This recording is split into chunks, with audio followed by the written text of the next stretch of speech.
Bienvenidos a la dichosa palabra.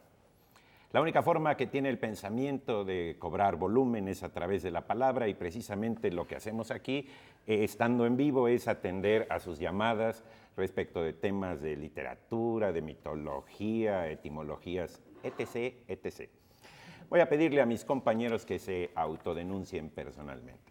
Pues yo me autodenuncio porque mis palabras son francamente dichosas esta noche, porque dos queridos familiares míos, mi tío Federico y mi sobrino Alberto, se restablecen satisfactoriamente en sendos hospitales de intervenciones quirúrgicas que no se antojaban fáciles, y por eso les quiero dedicar a ambos una frase de George Bernard Shaw que decía que hay que disfrutar de la convalecencia porque es lo que hace que la enfermedad valga la pena. Soy Nicolás Alvarado, muy buenas noches.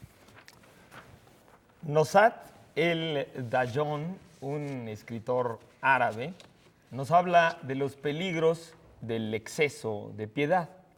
En cierta ocasión se encontraba Abu Novas visitando a un amigo cuando de repente el techo de la casa crujió. Abu Novas le preguntó a su amigo, ¿qué es eso? Y el amigo le dijo, no te preocupes, es el techo de mi casa que alaba al Señor. En ese momento se paró y se dispuso inmediatamente a salir, cuando el amigo le dijo, ¿a dónde vas, Abu Novas? Y dice, me voy, no vaya a ser que aumente la devoción de tu techo y se le ocurra inclinarse y prosternarse hasta el piso ante el Señor. Soy Germán Ortega, ¿cómo les va? Muy buenas noches. Pues yo le quiero dedicar este programa, como siempre, a los libros, a nuestros compañeros aquí en la mesa y esperamos que también ahí en casa. Y la quiero compartir con unos versos que le dedicó a los libros precisamente Álvarez Quintero, que dicen así. Amigo de los amigos, huésped de predilección, eres amigo y maestro, confidente y confesor, compañero en las vigilias, en la pereza aguijón, en la soledad recreo y en los caminos mentor. Buenas noches, yo soy Laura García.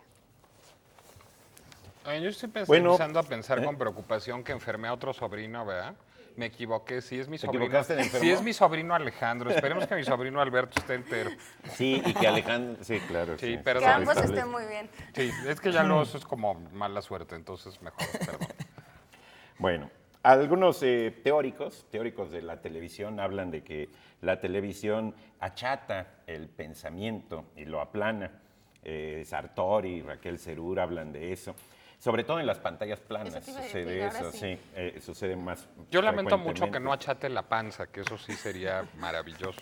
Para que no se achate el pensamiento es precisamente para lo que hacemos la dichosa palabra. Exacto. Para darle relieve y que salga y que llegue hasta ustedes y Pantalla nos la plana, reenvíen, pantalla plana o curva, como sea. Y lo de la panza no hay problema, ya ven que para eso pusimos la mesa alta. Esa siempre es curva, además. Así es.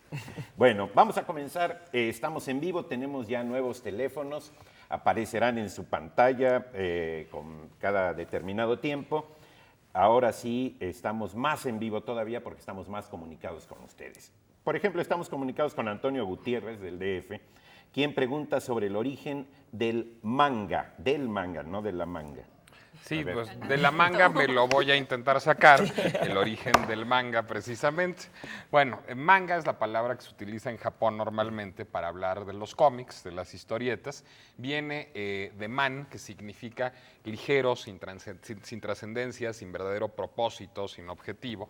Y ga, que significa dibujo. Por lo tanto, ¿En japonés? En japonés, los manga son los dibujos ligeros, los dibujos hilarantes, los dibujos sin ninguna, digamos, trascendencia última, y el término es más o menos antiguo. Se empezó a popularizar en el siglo XIX con un librito que se llamaba Hokusai Manga, que era precisamente los dibujos ligeros de un señor, un ilustrador que se llamaba Hokusai. Fue muy exitosa esta edición de dibujos de Hokusai y por eso el término manga se popularizó para hablar, digamos, de los dibujos con alguna cierta carga humorística. Muy curiosamente, así como en inglés el término cómic deriva de comedia, en japonés también el término manga deriva de humor, de ligero, de divertido, aunque los manga actuales, los cómics actuales japoneses, no necesariamente son humorísticos. Que perdón, haciendo un paréntesis ahorita que está diciendo de términos, que es curioso que en España les llaman tebeos, ¿no? Tebeos. Tebeos, Porque ¿no? había una revista que era T, una B y una O. Entonces empezaba a llamar TVO. TVO. ¿Y era de tebeo? ¿no? Pues con B, no sé, porque ahí la V es V y no es B ni B chica. Que aquí nunca les llamamos TVO. No, aquí Tampoco siempre les fueron llamamos historietas. También historietas cómicas O cómics o incluso. monitos. O monitos. O viñetas, los ¿no? monitos. Sí. Bueno, pues, pero los monitos eran tiras cómicas más bien, ¿no? O sea, Sí. si uno iba a comprar su historieta al puesto de periódicos, era como una historieta, ¿no? Sí. No unos Sí. monitos. Bueno, pero además estos manga creo que tienen hasta 200 y 300 páginas. No, las bueno, a revistas, veces es una cosa. 800 páginas. Yo tengo ediciones de manga japonés de 800 páginas y es un fenómeno más relativamente reciente porque a pesar de que la palabra manga existe desde hace mucho y que se populariza en el siglo XIX, los manga tal como los conocemos son un producto de la posguerra. En el 47, un dibujante, bueno, en realidad un pasante de medicina en aquella época de 19 sí, ¿no? años. Que sabía anatomía y empezó como a hacer experimentos anatómicos con sus cómics. Osamu Tezuka, que luego ya nunca regresó a la medicina, le fue Ah, también normal. con el manga. Que mejor se quedó. Que mejor se quedó. Adaptó La Isla del Tesoro de Robert Louis Stevenson a este lenguaje del cómic, se llamaba La Nueva Isla del Tesoro del cómic, y fue un éxito espectacular, vendió 400,000 ejemplares en un primer tiro y digamos lo que hizo de alguna manera importante Osamu Tezuka fue recuperar la estética de la animación y de los cómics estadounidenses y concretamente Walt Disney. Cuando nos preguntamos por qué en las caricaturas japonesas todos tienen los ojos como platos, bueno, tiene que ver con la influencia de Mickey Mouse, de Betty Boo, de Popeye, de Bambi, de todas las caricaturas estadounidenses de esa época, así es. Que por cierto también al manga le llaman anime, ¿no? Anime. Anime. ¿no? Sí está, ahora sí que También de animado eso, literalmente. exacto, El está manga en el animado. cine Si es de televisión. Sí, es anime. sí, sí. Y además tuvo mucha influencia, sobre todo después de la Segunda Guerra Mundial, porque como el papel era de muy baja calidad, pues, y eran publicaciones muy baratas, digamos que era muy accesible para todo tipo de público. Entonces, pues en una época en la que la economía no andaba muy opulenta, pues entonces era algo que sí la gente compraba y además creo que tiene todo tipo de temas, que va dirigido a No, todo tipo de bueno. público. Los eróticos que tienen ahora Los hentai, que son los pornográficos, los mecha, que son sobre robots, los hentai además tienen especializaciones, por ejemplo, los yuri son lésbicos, los lolicon son sobre ninfulas que Que tiene hacen que ver cosas. con Lolita que tanto te gusta. Por supuesto, Exactamente. los yaoi son gay, en fin, hay unas, Y son para puros gay, ¿no? Los ya. para puros No, gay. sí lo puede comprar cualquiera. No, bueno, lo puede comprar cualquiera, pero no le entusiasma mucho al público no gay, No, digamos. y además, no sé si una de las revistas, yo había leído por ahí que una de las revistas que además hay algunas semanales, tiene unos tirajes como de 4 millones que para un país como Japón se hace una venta desbordada. Hay más de 10 revistas de manga que tiran más de 1 millón de ejemplares Habría semanales. que reivindicar realmente al manga y al cómic también como parte de las formas literarias. Es Claro. un arte secuencial que tiene sus ilustraciones. En la Facultad de Filosofía y Letras, una vez Ernesto Priego, un gran conocedor de cómics, se recibió con esto y uno de los sinodales dijo, bueno, pero es que ¿cómo pueden comparar este parlamento que viene en este globito con algo de Shakespeare, ¿no? Entonces él contestó, claro, ¿cómo podemos compararlo? En Shakespeare no hay ilustraciones, ¿verdad? ¡Qué bárbaro! ¿Por qué no le puso, no? Es decir, tiene su especificidad, su modo de ser y realmente no hay que Una cultura. compararlos. Es toda una cultura, pues. Claro, Absolutamente. claro, incluso, digo, ya yendo a esos orígenes remotos, se podría decir incluso, bueno, se ha dicho que hasta en la gran y famosa tapicería de Bayeux, que fue tejida por la reina Matilde a mediados del siglo XI para narrar el desembarco de su esposo Guillermo el Conquistador en Inglaterra y la conquista de Inglaterra, que está en Bayeux, en Francia, que es una tapicería, viene justamente todo tejido como muñequitos, ¿no? En caricatura, toda la secuencia de la conquista, ¿no? De la conquista. Y abajo viene pues, la narración de lo que va pasando y arriba en latín y son todas las Sí, tiene acciones y como sus antecedentes. claro, que muy Y es que interesante. quizás Ahora- hay un cierto esnovismo literario, a veces yo diría que erróneo, con respecto a las representaciones gráficas y al uso del lenguaje gráfico como un recurso. Vamos a la dichosa palabra. La dichosa palabra de hoy está muy buena. Fruto de la palmera, cuyo nombre en griego significa dedo, Híjole, está muy por su bueno. forma alargada. Su hueso muy duro y con un surco a lo largo está cubierto por una pulpa suave y dulce y que sabe a... Ahí está la Se hace un respuesta. panqué con eso, de un bueno, pero de un Vamos bueno. con los libros, sí, ¿verdad? Sí, tenemos este que publica la UNAM, la Universidad Nacional Autónoma de México, las polémicas en torno al krausismo en México en el siglo XIX, con un compilación de Antolín Sánchez Cuervo, sobre una corriente que no tuvo demasiado éxito en México, pero bueno, ahí dice por qué y por qué sí y qué pasó aquí. Bueno, tenemos también por una cortesía de Océano, y de veras me da mucha envidia quien se lo vaya a llevar, La Edad de Oro de José Martí, La Edad de Oro de la revista infantil que editara José Martí en España. Se dice, de los hitos de veras de la historia de la industria editorial, que además abrió todo un filón literario en la carrera de Martí. Me da mucha envidia quien se lo lleve, e insisto, es por una cortesía de Océano, La Edad de Oro. Por supuesto, tenemos también para ustedes, como siempre, muchos ejemplares del Huevo con artículos, como siempre, muy interesantes sobre Marga López, sobre Vladi, etcétera, etcétera. Puro muerto. ¿Sí? Y son 20 suscripciones, nos dicen, ¿eh? No son ejemplares. ejemplares. Caray. 20 suscripciones. Estamos de oferta. Y también 3 pases dobles para los conciertos juveniles de la Orquesta Sinfónica Nacional, días 4, 9 y 11 de septiembre, y 2 pases dobles para la ópera Romeo y Julieta del 8 de septiembre, allá en Bellas Artes. La palabra dichosa es fruto de la palmera, cuyo nombre en griego significa dedo. Su hueso muy duro y con un surco a lo largo está cubierto por una pulpa suave y dulce y sabe a... Está bien. Bueno, vamos con más palabras. Estamos en vivo y tenemos teléfonos nuevos. María Concepción Gutiérrez hace una pregunta de esas que requieren una respuesta breve. ¿Por qué surge la Inquisición? Breve, así. Una respuesta Pues así. por desgracia es muy breve Por respuesta. esas injusticias que tiene la historia. Ay. Sí, por desgracia también surge, ¿no? No, la Inquisición fue Pues, buena. ¿por qué surge? Surge por muchos motivos. Ya viste que aquí Primero, Torquemada dice que la Inquisición fue Sí. buena, perdón. Bueno, es que la quiero defender ahorita, pero nomás Está bien, termina. ¿no vamos a Tú pelear? lánzate. Y además hay dos tipos de Inquisición. Fíjate que una vez leí la diferencia entre la Inquisición española y la Inquisición en España.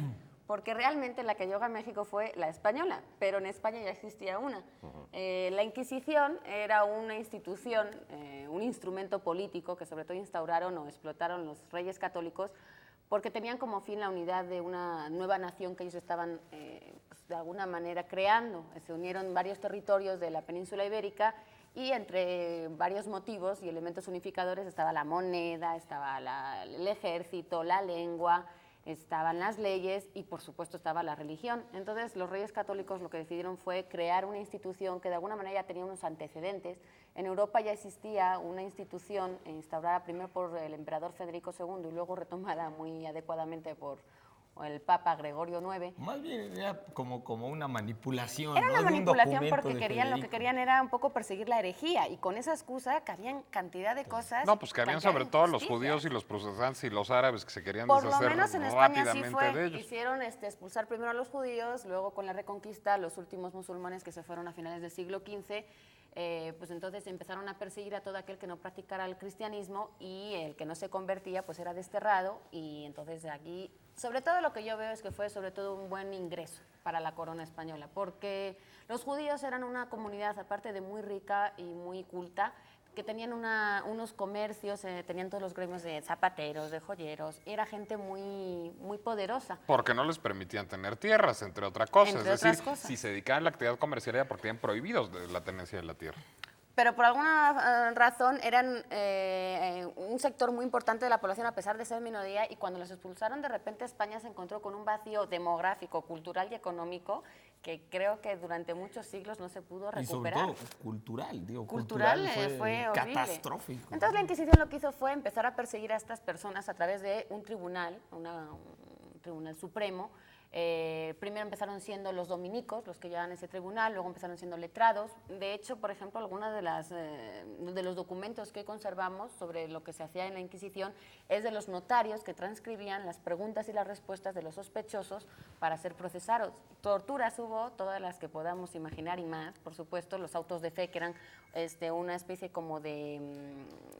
no sé cómo explicarlo. Espectáculo público. Un juicio horroroso. público en las plazas que se dedicaban como a sacar la vergüenza, a torturar a partir de, desde quemar las manos, a echar jarros de agua caliente a la gente, a quemarles en la hoguera. Las famosas hogueras empezaron y se desarrollaron ahí. Bueno, y las famosas ordalías también tienen mucho que ver con la Inquisición, es decir, estas Juicios pruebas de que Dios. sí, juicios de Dios a ver si el agua decide que es culpable o inocente. Y era digamos. ambicioso como poco, o sea, la gente, ahí se empezaron a inventar los fueros a la gente que de alguna manera controlaba y dictaba esa Inquisición. Ellos estaban totalmente, están libres de todo pecado, por así decirlo. Ellos no eran juzgados jamás.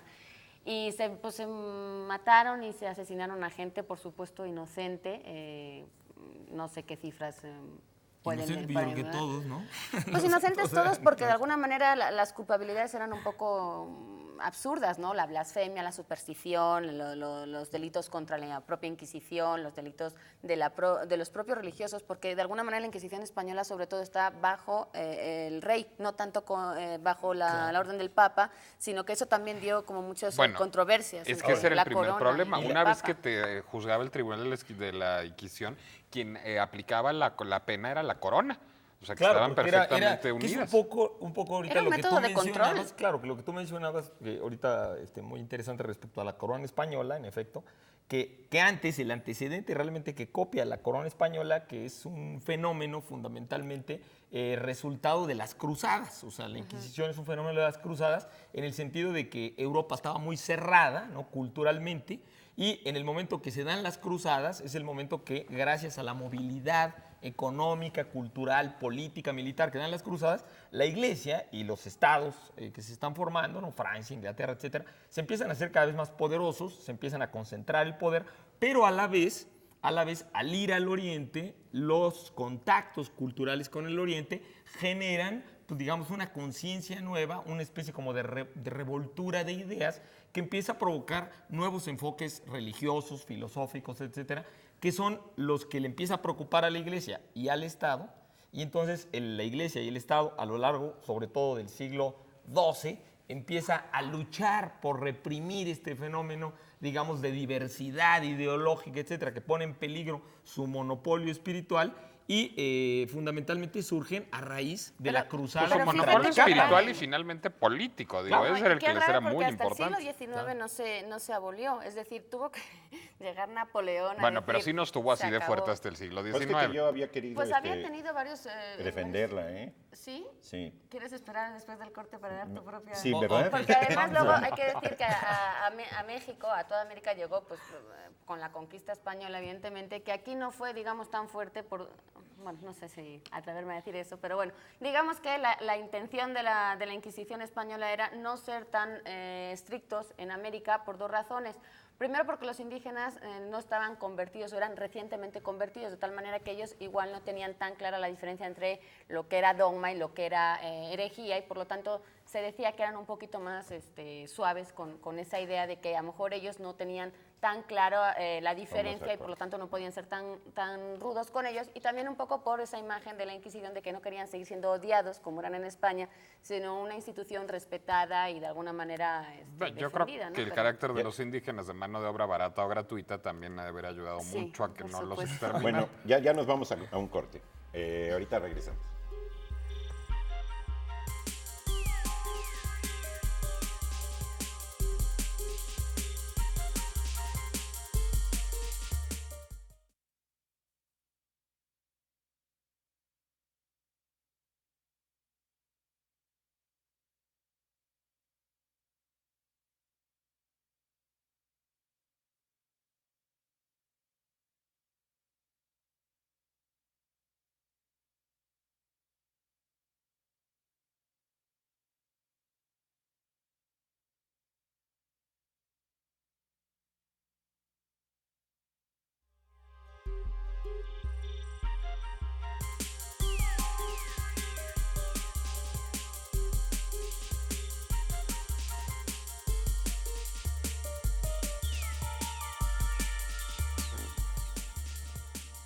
Seguimos en vivo en La Dichosa Palabra, todos los sábados, como siempre, a las 9 de la noche, y con una opinión. Hay que darte la palabra, Eduardo, para que defiendas a la se lo es que podemos quiera entregar a defender la Inquisición también.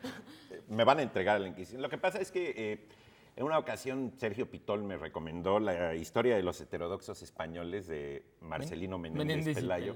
Y yo quería hacerlo extensivo a nuestro público de la dichosa palabra, porque ahí lo que hace en 3 tomos, publicados por sepan cuántos, por Rúa, lo que hace Menéndez Pelayo es hacer una lectura verdaderamente minuciosa de los heterodoxos, los herejes, digamos, de la historia del pensamiento español. Y hay un momento en el que se mete con la Inquisición y plantea la cuestión de los índices, estos expurgatorios, donde se prohibían libros.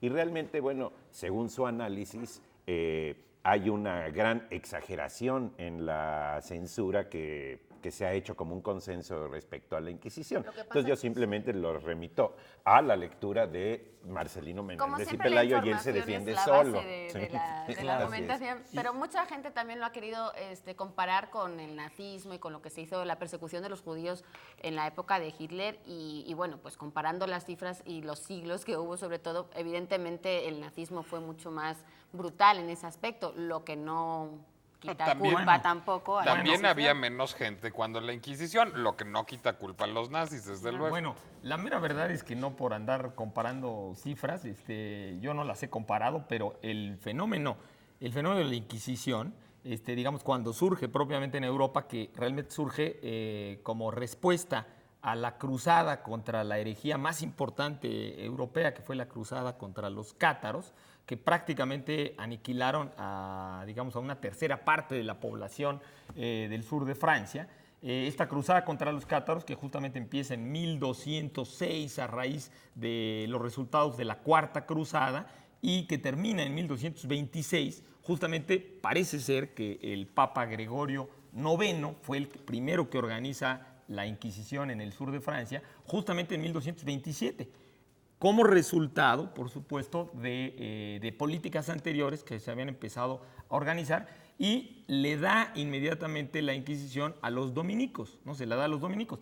Y de hecho la lucha contra los cátaros, contra esta gran herejía tan importante y tan vinculada a muchos aspectos culturales de esta Europa que surgía, de esta Europa del gótico, de esta Europa maravillosa, que renace, es exactamente el momento en el cual los están tratando de acabar con los cátaros, de 1227, que se funda la Inquisición, al 1244, que es Montsegur, que es cuando destruyen totalmente ya la herejía, y realmente la persecución y la matanza de gente en ese inicio de la Inquisición es brutal. La Inquisición española no será sino una heredera de esa Inquisición que tú mencionas. Por eso se hace la distinción entre la Inquisición en España, que era la heredada del Reino de la Aragón, más famosa, que para nosotros es la más famosa, por supuesto. Pero la que llegó a México fue la española, no la de... Así es. Claro, que es curioso nada más. La de Cerezuela, además. Una última cosa chistosa es que en la época de la Inquisición, los reyes que implantaron la Inquisición fue en Francia, San Luis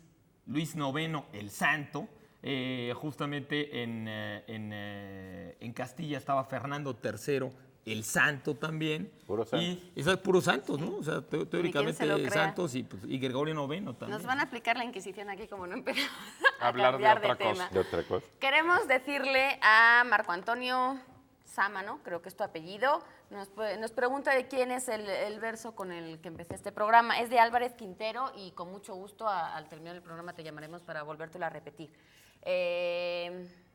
Más palabras. Araceli Galán nos llama desde el Distrito Federal. ¿De dónde se editaron los trabajos de Leonardo da Vinci de las fábulas? Yo ahí conozco algunas ediciones. Hay una edición del Tratado de la Pintura que acaba de ser reeditada en Losada. Es un librote, pero bastante barato, en Losada. Hay otra en Espasa Calpe más antigua también, ¿no, Eduardo? Del Tratado de la Pintura. Bueno, si no sé, qué bueno que la planteas, porque bueno, esta la acabo de ver hace poco. Yo no la he visto hace poco, la de Espasa Calpe, pero según yo también hay una Espasa Luego, Calpe. hace poco salió también en una colección rara que se llama Temas de Hoy, los apuntes de cocina de Leonardo da Vinci. Padrísimo. Porque Padrísimo el libro. Leonardo se metía en todo. Precisamente lo que tenía era gran curiosidad y creo que eso es su signo.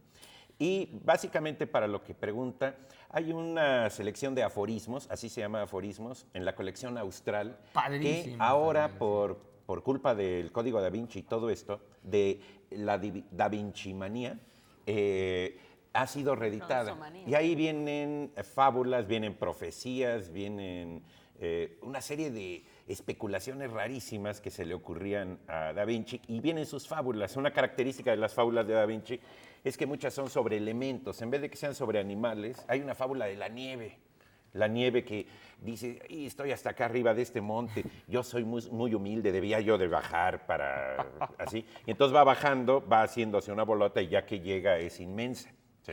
Ese tipo de fábulas muy surrealistas, muy locas de Da Vinci aparecen en esa, y acaba de ser reeditada por Ediciones Austral. Fíjate, yo no conocía la edición de Austral, pero yo creo que el contenido es idéntico de un libro que se llama Profecías, que contiene igual las profecías y las fábulas, y que está editado por La Tempestad. Deben ser exactamente el mismo Que es una contenido. edición más o menos reciente. Es ¿no? una edición muy Más o reciente. menos Yo reciente. supongo que a estas alturas los textos de Da Vinci deben ser del dominio público, y por eso Losada y Espasacalpe, Vuelven a- Austral y La Tempestad pueden tener ediciones simultáneas de los mismos textos. Que Pues ahí respecto estaría. al orden que de los aforismos, por ejemplo, no recuerdo el nombre del editor, de un editor clásico, el que se puso realmente a expurgar todos los documentos y los códices de Leonardo da Vinci, y del cual pues, ahora hay una gran polémica acerca de cuál es el orden que debería haber habido de los documentos, ¿no? Y que fue una familia, porque él los ordenó a fines del siglo XIX, 1886 o algo así, no recuerdo, y que después sus hijos volvieron otra vez a reeditarlos, y que ahora parece ser que hay mucha gente que dice que el orden en que este cuate puso las frases y altera el producto. que altera el producto, no sé. Yo pero digo La es una traducción, que en la literatura traducción el orden sí es básico, digamos en composición de un texto, pero ahí Claro, depende porque Las licencias del que se sentido, quiere ¿no? tomar cada Es que no habrá sé, que decir también. son piezas cortas y autónomas, autosuficientes. Es que también a Leonardo así que le gustara mucho acabar lo que empezaba, no solo No, los claro, libros ni tienes los toda la textos, razón. sino los cuadros, los proyectos. A él acabar era una cosa le como gustaba. que no le gustaba. Entonces tampoco creo que nunca haya llegado Leonardo a Acabar. plantearse un orden realmente de sus ¿Y textos. ya viste el de Son cocina, tú? anotaciones. Tú que eres sí. gastrónomo. ¿Y qué tal Está está? padre. No, pues yo Padrísimo. quisiera ser gastrónomo, pero a duras penas hiervo agua, pero el libro está muy padre. Sí, Y además muy es bien bien interesante editado. las fábulas que hace también de animales, porque todo el mundo como que tiene en mente más las de La Fontaine, y pues como que se adelantó bastante tiempo luego a todo lo que vendría después. Momento para irnos a la pregunta especial, y ahí les va lo que estamos buscando esta noche. Expresión italiana, hablando de italianos, que se utiliza en música para indicar que un pasaje debe volverse a ejecutar desde el principio y repetirse. Y de hecho, su significado es desde el comienzo. Para las personas o para la persona que nos diga a qué nos estamos refiriendo, tenemos los siguientes títulos. Tenemos, por una cortesía de Larousse, no es el pequeño Larousse, aunque lo parezca, es la enciclopedia Quoth, toda una enciclopedia en un tomo. Como podrán ver, la letra es chiquita, pero unos lentes siempre ayudan. También tenemos de la Benemérita Universidad Autónoma de Puebla, donde estuvimos, este libro del arte de la pintura, Miradas del Pasado. Padrísimo, grande y muy bien hechecito. Esos libros son muy útiles, pero a la hora que te divorcias, Para los son un catorrazos. problema, Ah, yo pensaba que Para te los transportar. aventabas en el divorcio. Bueno, y también tenemos la revista Saber Ver, de Editorial Jus, Venecia, en 2005. ¿Sobre la Bienal? Supongo que sí. Supongo que sí, De ¿verdad? Venecia en 2005. Qué padre. Y si han estado siguiendo los programas de La Dichosa Palabra, habrán visto que hemos estado regalando pases dobles para el Circo Ataide. Pues bien, el Circo Ataide se mueve un poquito y se va hasta la ciudad de Nezahualcóyotl, si es que lo he dicho bien. Muy bien. Y nos regala 5 Vuélvelo a pases. decir, Laura. Lo No has dicho también puedo. que vuélvelo a decir. Di Ciudad Neza. Y, Además hasta se sé, no me dirán que no hago esfuerzos. pues es con Z, está bien. Nezahualcóyotl. Eso. 5 pases dobles para el Circo Ataide, para sus funciones del jueves 8 a las 5 de la tarde, y otros 5 para la función de las 7:30, para aquellos que nos digan la expresión italiana que se utiliza en música para indicar que un pasaje debe volverse a ejecutar desde el principio y repetirse, y además significa de hecho desde el comienzo. Llámenos, escríbanos y con mucho gusto se llevarán los títulos que les acabamos de presentar. Cómo equivocarse es de humanos y rectificar además es más sabio todavía, les comento que hay una aclaración. Ay, no nos dice de quién es, a ver si me pueden decir de quién es este correo, que comentaban, habíamos dicho que en el ajedrez, al inventor del ajedrez, la recompensa debía haberse dado con granos de trigo. Nos hacen una rectificación a lo que dijimos que había que se daba un grano por la casilla número 2, se multiplicaba por 2 en la casilla número 2, por 3 en la casilla número 3, y aquí nos rectifican que no, que es una casilla, un grano para la casilla número 1, esa cantidad se tendría que duplicar por la casilla del tablero, es decir, se multiplicaba por 2 cada casilla, de tal manera que aunque sí la recompensa fue muy grande, no era tan astronómica como habíamos anunciado. O sea, 2 por la 2, 3 por la 3, 4 por la 4, no, etcétera. por 2 y por 2, la siguiente y por 2. Duplicándose cada vez. O sea que son exponencia. muchos granos, ¿no? O sea, Muchos granos, una sí. por la 1, 2 por la 2 y 4 por la 3, ¿esa sería la cosa? A ver, nos dice que son 2 por la 2, en la casilla 3 serían 4, luego 8, después 16, 32, 64, 128, y el que sepa de matemáticas podrá No, llegar son a Hay que un hablarle chorro. al de letras y números, ¿no? Al Sí, experto. ah, para sí, que a le tu haga cuate. eso, ¿no? A tu cuate. A tu cuate para que haga Pues le diremos a Luis Fernando luego que nos explique. Y además dice que que no se pudo hacer rico porque como nunca se lo pudieron pagar, pues que ni siquiera se hizo rico este hombre que inventó este juego para el Pero se hijo hizo del... pan, eso sí. Se del hizo rey. pan. fundó la Bimbo. Vamos a otra palabra. Nayeli Navarrete nos pide que hablemos sobre abracadabra y la magia en la Edad Media. Abracadabra, patas de cabra, ¿no? ¿No se acuerdan que hizo Lenguas Así era el de juego, rata. ¿no? Así era el juego, ¿verdad? Abracadabra, patas de cabra. Bueno, Cuyo significado inferimos no es patas de cabra, ¿verdad? No, patas de cabra. Bueno, pero la frase, por supuesto, digo, la expresión se volvió pues casi la frase mágica La por antonomasia. antonomasia, ¿no? Bueno, la frase es increíblemente antigua.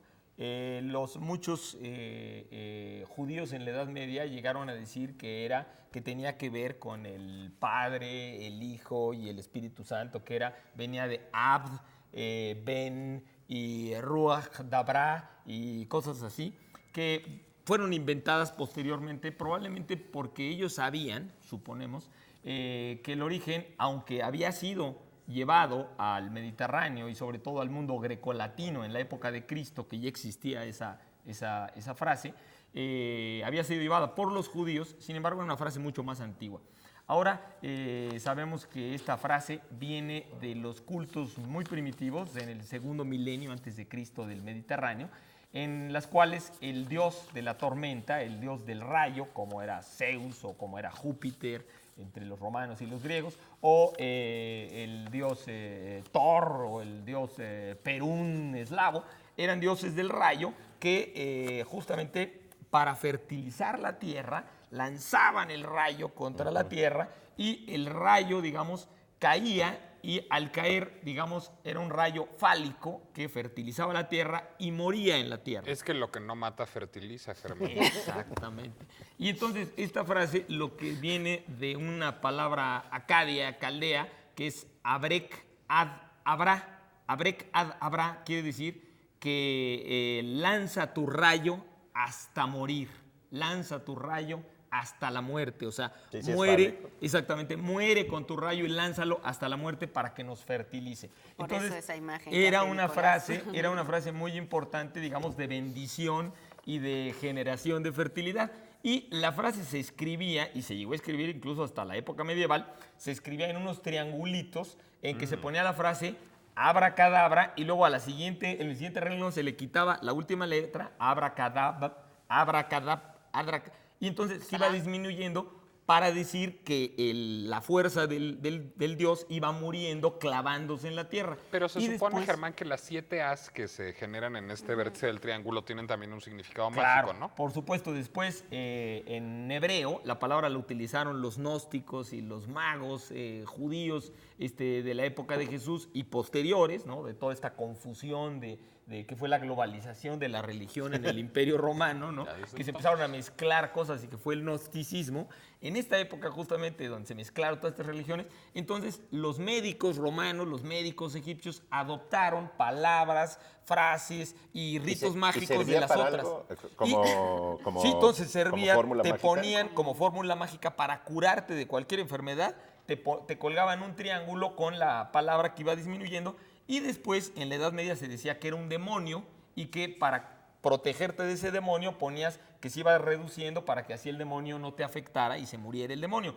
pero realmente parece ser que un médico romano que se llamaba Sammonicus, fue el que la puso de moda en el Imperio Romano y muchos grandes dignatarios romanos la llevaron, ¿no? ¿Y se la colgaban de aquí o más abajo? ¿Eh? ¿Aquí? En el Depende cuello, de donde te se la quisieras colgaban en el cuello. Pues y depende de sobreviven dónde se muchos. quisieran curar. Y sobreviven. Depende de lo que quisieras matar. Sobreviven muchos de estos triángulos. Incluso hay unos al revés, unos invertidos, en que empieza primero A y va disminuyendo y significa va aumentando. No, A, y luego Ab, luego Abra, luego Vamos así. a ¿Eso es Vamos. para enfermarte más o qué? Abracadabra. No, es para también. Es para Ahora cadabra que protegerte, nos tenemos cuidarte. que ir a un corte. Eduardo, luego nos haces una invitación. Sí, pero hasta el otro Hasta bloque, el ¿no? otro Porque ¿Nos vas ya a nos invitar a vamos. cenar? Pues quédense saliendo? después de este corte comercial porque Eduardo les tiene que hacer una bonita invitación y seguro querrán saberla. Volvemos enseguida.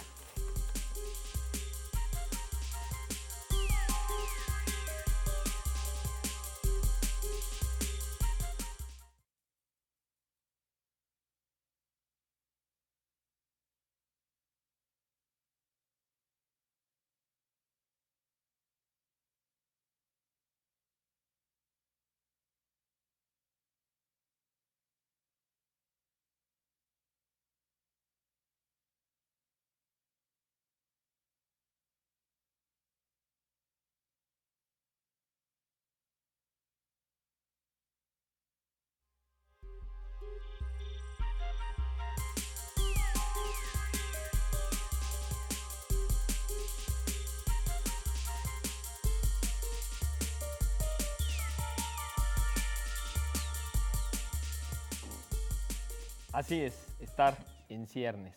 Bueno, empiezo mi sección mandándole un beso y un abrazo a mi Carla, que fue su cumpleaños ayer. Eduardo, ¿Podemos te paso sumarnos la o es privada dichosa. la No, privada no, la es celebración? por Muchos supuesto. besos y abrazos a Carla. Bueno, yo quiero invitarlos a un encuentro de escritores centroamericanos que va a tener lugar el jueves en Bellas Artes a las 7 de la noche. Yo creo que es muy interesante porque realmente una de las literaturas que más desconocemos es la literatura centroamericana. Estando tan cerca, y bueno, nómbrenme ustedes un novelista hondureño, o etcétera. Entonces, este encuentro va a estar muy bueno. Es el jueves 8 a las 7 de la noche. ¿Y Y tú luego vas va a a haber estar? actividades. Yo modero una mesa redonda donde viene Manlio Argueta, Rodrigo Rey Sosa, Roberto Quesada y otros escritores. Gracias por el... Muy bien. Ok, Chau. seguimos con sus preguntas. Alicia Ortiz nos pregunta que si podríamos hablar de este gran poeta, José Lezama Lima. Ah, qué padre.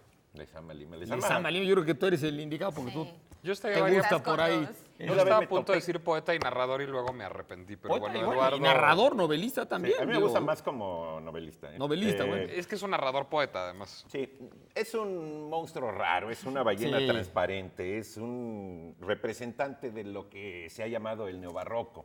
Hay distintas vertientes de la cuestión barroca.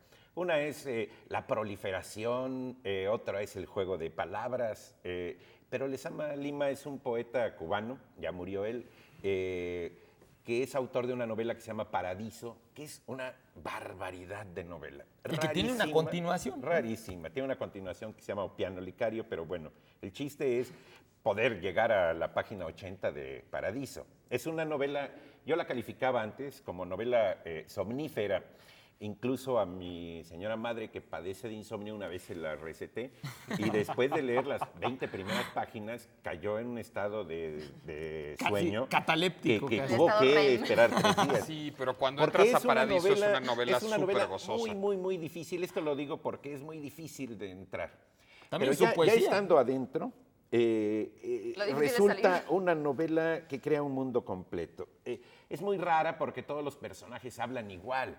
El jardinero cita a Aristóteles, el general cita a Aristóteles, el estudiante cita a Aristóteles. Y entonces esa convención, por ejemplo, de que cada personaje hable según su manera de ser, aquí queda borrada. Y es de un barroquismo extraordinario, exuberante, y está llena de referencias culturales. Lezama Lima fue un autor, además de una extensa obra poética, que a mí en lo personal no me gusta mucho la poesía por la cuestión de la sonoridad. Es un autor de una revista, dirigió una revista que se llamó la revista Orígenes en Cuba, que fue Muy importante. muy importante Que agrupó a toda una de los generación años poética. 40 a los 50, perdón. Que agrupó a toda una generación poética, es decir, se habla de la generación, La generación de Orígenes en Cuba, Orígenes. de la cual desde luego Lezama Lima es el líder, maestro, pero claro, que claro. incluye a muchos poetas importantes cubanos. Cintia Viquier, Eliseo Diego, Gastón Vaquero. Virgilio Piñeira, Galbert Casey. Fina García Marrús, entre las mujeres. Ahora, él tenía una forma de redactar llena de comas. Cuando revisaron Paradiso, dijeron, "Ay, ¿por qué pones eso de la casa, coma, verde y así?" Y entonces él contestó, "¿Y tú qué sabes cómo respira un asmático?" Porque él era asmático y realmente tenía una teoría según la cual la respiración era el hecho de devolver el espacio que uno había asimilado, pero ya cargado de el logos de la palabra. Un poco como la dichosa palabra, pero a lo cubano y a lo barroco. ¿Sí? Entonces es realmente un monumento. El Lezama Lima también tiene un libro que se llama La expresión americana, que está dentro de todas estas búsquedas de la identidad latinoamericana, que para él lo importante era que las eras históricas también podían construirse imaginariamente, lo que él llama las eras imaginarias. Ahora, es una novela, esta Paradiso, pues de lo que los alemanes llamaban una novela de formación, ¿no? Una novela de educación, ¿no? Sí, porque hay un personaje personaje que que va descubriéndose a sí mismo. A sí José mismo, Semí. ¿no? Exactamente. Así José es. Semí, y que por eso la siguiente novela, ¿no? Lleva el nombre de uno de los personajes. Sí, digamos, la del siguiente es maestro, ¿no? inconclusa. Paradójicamente es una novela de formación y un ejercicio de estilo puro, es decir, tampoco que se trate de nada, o sea, tampoco que importe tanto la trama de Paradiso para disfrutar y comprender la novela, es decir, habla más bien del universo de este poeta, de este personaje de José Semí, y sí narra algunas de sus peripecias, pero bueno, como en tantas grandes novelas, como en el Ulises, en fin, es una novela cuya trama es más o menos irrelevante. Muy pálida, sí. Sí, Así es. sí, que por eso es lo que tú decías de somnífera, ¿no? Bien, nuestra dichosa palabra es fruto de la palmera cuyo nombre en griego significa dedo, por su forma alargada, su hueso muy duro y con un surco a lo largo. Es cubierto por una pulpa suave y dulce, y como dice Eduardo, y que sabe, ¿ah? Y queda buena en pay con nuez. Y los Ya que estamos pensando lo en cenar sepan estas horas. van a Bueno, obtener estos tenemos libros. de Hermilo Abreu Gómez, Canec, un clásico de la literatura mexicana, en la editorial de bolsillo, por cortesía de El Sótano. Y nuevamente cortesía de la Universidad Autónoma de México, tenemos de Miguel Breceda Lapeire, Eduardo Césarman, un poeta del conocimiento, y un montón de preguntas retóricas o no, son las que trata de contestar Eduardo Césarman en esta obra. Es de la Este Ciudad de miembro. México. De La Ciudad de México, perdón. Sí, la Universidad Autónoma de la de la Ciudad de Ciudad de México. La Este nueva. miembro de esta gran familia de los Césarman, gente muy, muy brillante. De la Universidad Autónoma de México, de la UNAM, la Universidad Nacional Autónoma de México, tenemos ahí sí la revista de la Universidad de México, una de las publicaciones que son referente obligado en el mundo editorial y literario de este país, una publicación recientemente renovada y espléndidamente renovada. Y bueno, esta edición trae textos de Adolfo Castañón, de Celtira La Triste, del director de cine Fernando Eimke, de Federico Campbell, en fin, un número espléndido como todos los de la revista de la universidad. Y también tenemos para ustedes muchos ejemplares de la revista Hoja por Hoja. Y por supuesto felicitamos a este suplemento Hoja por Hoja por sus 100 exactamente números, que ahí vamos mano a mano. Nosotros acabamos de cumplir 100 programas. Felicidades a Hoja por Hoja. Vamos a ver qué nos tiene Pablo, ¿no? Exactamente, vamos a ver qué nos platica Pablo. Hola Laura, Nicolás, Germán, Eduardo. Hoy quiero recomendar este clásico, el Robinson Crusoe de Daniel Defoe. en cualquiera de sus traducciones, aunque existe una muy bonita de Julio Cortázar. Este es un libro que multitud de muchachos han leído y leen como si fuera únicamente un libro de aventuras, y es que este libro permite mucho tipo de lecturas, todas ellas son válidas, y eso pasa con los buenos libros que permiten multitud de lecturas y de placeres y de interpretaciones. También puede leerse como un libro acerca de la libertad individual, acerca del esfuerzo frente a la adversidad, y también como un alegato en favor de un tipo de moral que se asume religiosa, pero que a la vez se preocupa por el progreso material. No por nada dicen que los protestantes, al contrario que los católicos tenemos santos que padecen mucho en vida y que reciben como recompensa la eternidad. Dicen en cambio que los protestantes tienen millonarios que producen en vida miles de empleos y que obtienen como recompensa un montón de utilidades. Pero independientemente de cuál sea la interpretación, es un libro muy recomendable. La verdad es que Daniel Defoe, el autor de este libro, sí se tomó la libertad muy en serio. Su defensa lo llevó a la cárcel, padeció la picota e inclusive le cortaron las orejas. Pero bueno, a la larga sigue siendo un escritor con muy buen oído y sus ideas acabaron imponiéndose en gran parte del mundo. Robinson Crusoe, de Daniel Defoe.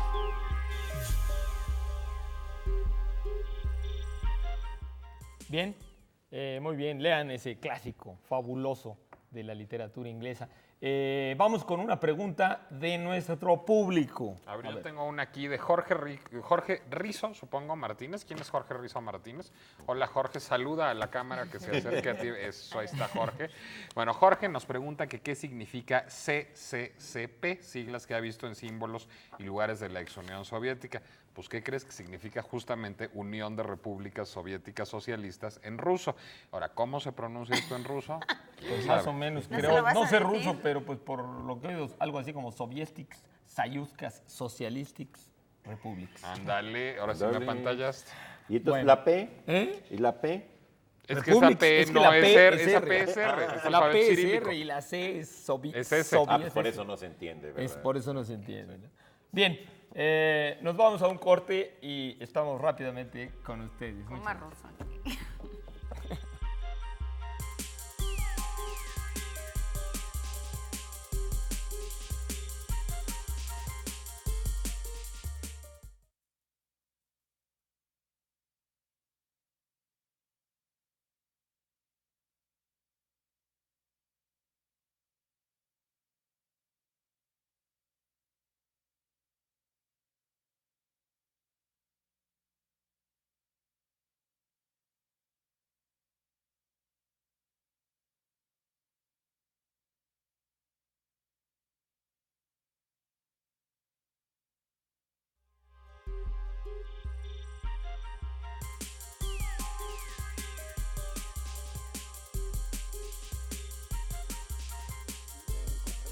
Estamos de regreso en la dichosa palabra, listos para el segmento final de nuestro programa. Síganos llamando, les recuerdo cuál es la dichosa y sabrosa palabra de esta noche, que es el fruto de la palmera, ya con esto ya más fácil no podía estar, cuyo nombre significa en griego dedo por su forma alargada, que tiene un hueso muy duro, un surco a lo largo, que es cubierto por una pulpa suave y dulce. Y buena. Hay otro fruto de la palmera cuyo nombre significa cabeza. Ah, bueno, sí, ok. O monstruo ok. nocturno. Pero bueno, que viene a O monstruo asustar. nocturno. así que asusta a digas los que niños. tiene una pulpa suave, no, Bueno, Nunca le he visto. no. es dura, Bueno, pero sí, realmente es dura. es muy dura. Bueno, en todo caso, Cabeza dura. llámenos, escríbanos, respondan de preferencia correctamente para llevarse No muchos como yo. regalos que les tenemos. Y mientras tanto, una pregunta del público. ¿Quién tiene Una alguna? pregunta del público, María de Yanira Legorreta Soria. María nos pregunta de qué Saludo, lengua un saludo de María. proviene la palabra amén. Bueno, la palabra amén viene curiosamente del egipcio, alguna vez lo comentamos aquí. La palabra amén es exactamente el nombre de uno de los dioses egipcios de más sapien. importante devoción en Egipto, que lo adoraron durante prácticamente los 3 milenios. Es el dios que nosotros llamamos deformadamente Amón, pero recuerden ustedes que los nombres de los faraones egipcios, que eran teóforos, o sea, nombres de dioses, se llamaban Amenofis, ¿no? Justamente Amenofis, ¿no?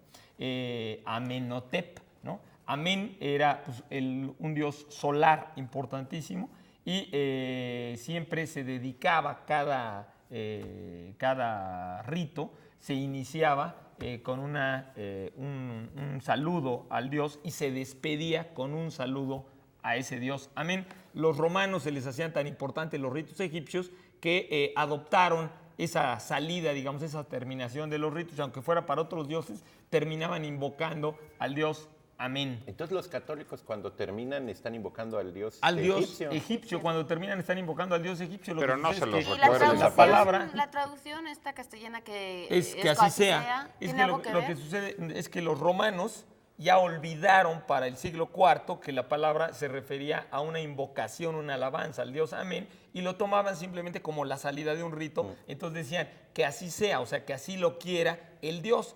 Originalmente era Amén, simplemente, ¿no? Como ok. O como ok, y dijeron, pero realmente la palabra quería decir nada más el nombre del Dios, y luego pasó a decir, es que como el Dios lo quiera, o que así sea como el Dios lo quiera, y terminaron traduciéndolo en latín como así sea, pero quiere decir el Dios egipcio. Ahora, Amén. sí se oye mejor que en el nombre del Padre, el Hijo, el Espíritu Santo. Ok.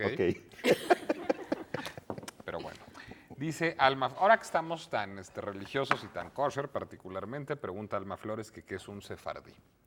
Ese debe ser de los que oyeron antes la versión de la Inquisición. Y dijeron, a ver, En entonces, España. ¿dónde quedaron En los España, sefardíes? sí. Sefardís o sefarditas, porque O son sefardí. sinónimos que no sefaraditas, son los judíos descendientes de los judíos que vivieron en España. Es decir, cuando en España contábamos antes que los expulsaron, hubo una cantidad de judíos que se fueron de éxodo. Primero estuvieron en Portugal, porque todavía ahí no están expulsados. Cuando Portugal se anexionó a la corona española, salieron pues a diferentes partes. Algunos se fueron a Oriente, al oriente del Mediterráneo, y otros se fueron hasta América. Y significa, bueno, en hebreo viene de la palabra sefar, sefaradat, era España, como llamaban los judíos en hebreo a la península ibérica, a su tierra natal.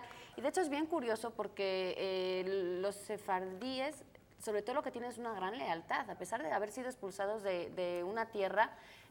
¿Cómo hablan todavía de España y el Y de cariño? Portugal, también hay muchos sefardíes Sí, portugueses. y cómo hablan con el cariño con el que hablan y cómo conservan las costumbres de sus antepasados. Estamos hablando de 1500, o sea, del 1500 casi, del 1492 fueron de los últimos que se fueron, y cómo todavía, siglos después, hablan con ese cariño y cómo conservan esa lengua, el ladino, que también se llama así el sefardí, a la lengua que hablan todavía esos judíos descendientes de esos judíos españoles expulsados ya en el siglo XV. Claro, y que es curioso que la palabra realmente no se está seguro de dónde viene, porque a España los judíos, en efecto, como dice la obra, le llamaron sefarad, pero la palabra viene de Abdías, el profeta Abdías, que es el profeta más breve de la Biblia, y en Abdías, en un capítulo, en el único casi capítulo de Abdías, viene mencionado que los judíos en la época del exilio babilónico fueron expulsados y fueron llevados algunos a una población que se llamaba Sefarad, que ahora pues se discute dónde estaba y que se cree que estaba en Asia Menor. Así es, en Lidia. Que estaba en Lidia, probablemente en Sardes, pero no se está seguro realmente dónde estaba. Y algunos judíos posteriores imaginaron que estaba en España y entonces le dieron el nombre España. Evidentemente, originalmente esa ciudad no pudo haber estado en España, ¿no? Pues nosotros no nos vamos hacia menor, sino más bien ya nos vamos a nuestras casas. Nos vamos a Hacia dar nuestras casas. hacia nuestras casas, que son menores, pero son suyas. Les damos las respuestas, por supuesto. La sabrosa palabra de esta noche era dátil. Y la respuesta a la pregunta especial, que ya no me dieron ganador. ¿A poco nadie le atinó a la pregunta especial? ¿No? Pues nadie le atinó a la pregunta, pues entonces la guardamos para otra vez, ¿no? La guardamos para otra vez la pregunta especial. Y muchísimas gracias por haber estado con nosotros aquí en La Dichosa Palabra. Eduardo Casar, Laura García, Germán Y Ortega. la palabra, la dichosa palabra. Ya les Dátil. dije Nos dátil, vamos a comer cómanse todos uno a dátiles mi salud. ahora.